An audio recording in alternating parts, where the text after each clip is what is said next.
So now that we know what exactly is globalization, what can we say about Hong Kong?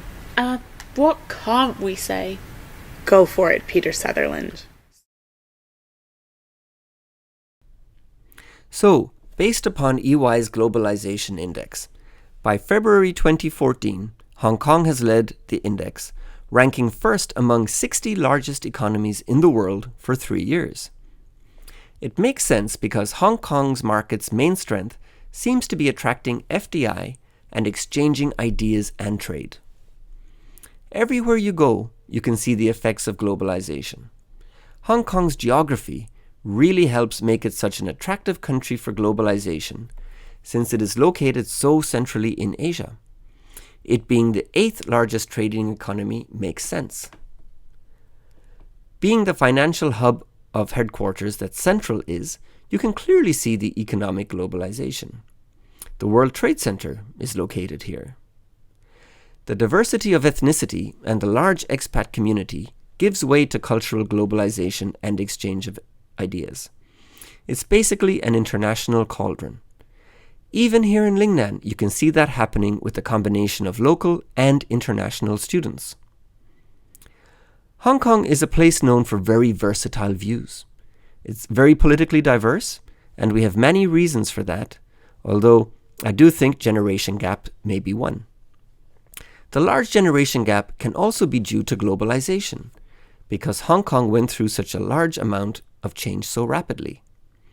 With the British takeover in 1908, globalization began in Hong Kong. Hong Kong became such a vital hub for trade for the British, and gradually more and more countries, that Hong Kong went from a fishing village to the concrete jungle it is today. I mean, just look at the MTR, for example. It went from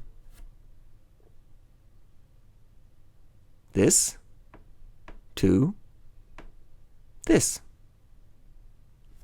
And it is still upgrading constantly every day. It's a clear sign of globalization because there are so many people who have everywhere to be, for business, trade, client service, art, entertainment, everything. Tourism and entertainment are industries made out of globalization, I feel. Look at the waves of tourists you see every day. You've got music, drama, and arts festivals, where musicians and celebrities from all over the world come to perform. Cuisine-wise, Hong Kong is so diverse as well. I mean, Gordon Ramsay has a restaurant here too. What he's doing in Asia is another question altogether, though. Statistically, in the past 10 years, ending in 2013, the Hong Kong service sector has increased at an average annual rate of 5.9%. The major services include accommodation and food services, real estate, professional and business services, and financing and insurance.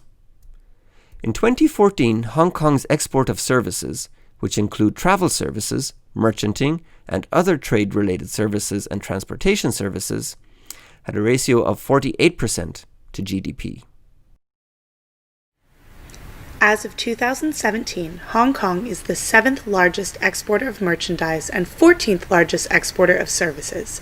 I mean, trade got Hong Kong $974 billion US dollars, which is about 22% of Hong Kong GDP. I love how we are making globalization seem like the best thing in the world right now. Well, it ain't. Why not, though? Anything in excess is bad. Except boba tea. Since 2015, Hong Kong has not held its title as most globalized country, being now at number 68, I believe. This isn't a cause of alarm, though. Hong Kong has moved development from the secondary sector to the tertiary sector, so it's more like its globalization has plateaued on the level it's been on since 2015.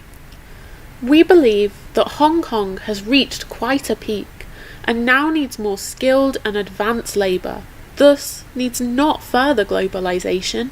However, the challenge for Hong Kong does not lie in how or whether it needs an increase in globalization at this point. One of the main concerns is the hollowing out of industries. Hollowing out of industries means when globalisation causes deterioration of a country's manufacturing sector, when producers move to low-cost facilities overseas. Some economists believe the world's leading developed economies are being hollowed out, threatening full employment in those locales. But Hong Kong is not just a straightforward case of the hollowing out of industry. The companies and industries have expanded, but with a different mix of employees.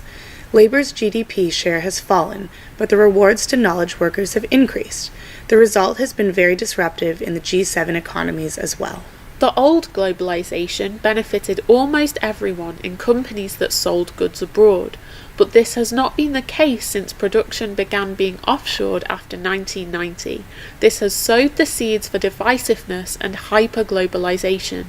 Hong Kong is suffering from a shortage of knowledge-intensive workers and an abundance of lesser-skilled workers, a situation made worse by inward migration flows. Although some manufacturers have continued to innovate, invest in research and development, and make great strides, very often the only functions that remain in Hong Kong are marketing and sales. Many have worried about the lack of innovation in Hong Kong and the dearth of new knowledge-intensive industries. Globalization has also led to other disadvantages, such as housing problems, crowdedness. Public investment in higher education ceased to grow in the 1990s. Hong Kong needs to make sure it doesn't choke innovation and pioneers from providing improvement and new material to not only the economy but society in general. The focus must be taken off just service and trade and channeled inwards as well. If you can't invest in yourself, how the heck are you going to invest in something else? Amen. So make sure you understand that globalisation is just an aid and not a goal. For deeper understanding of the different aspects of globalisation, check out our other video about globalisation and the social sciences.